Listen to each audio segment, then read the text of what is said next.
Let's get real. Most businesses struggle not because their product sucks, but because no one knows they exist. And while your competitors are out there shaking hands with industry giants, meeting buyers, and learning the latest high-converting marketing strategies, you're stuck on LinkedIn scrolling, hoping for an opportunity.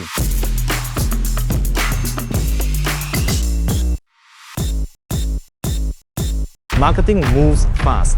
What worked last year did. Or you could learn what's working right now in marketing.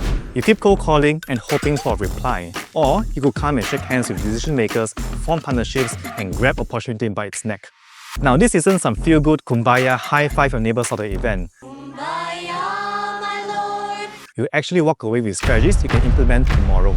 Underdog Con is back this April, this round focusing everything B2B marketing. For a live stage where case studies is going to be shared, ample space for networking, so you'll be able to find the right person to shake hands with. If you keep doing what you're doing, you'll keep getting what you're getting. Underdog Con is an opportunity to level up, to see fresh perspective, and to get unstuck from the old cycle. So go and grab your tickets right now and prepare yourself for one of the most impactful events this year.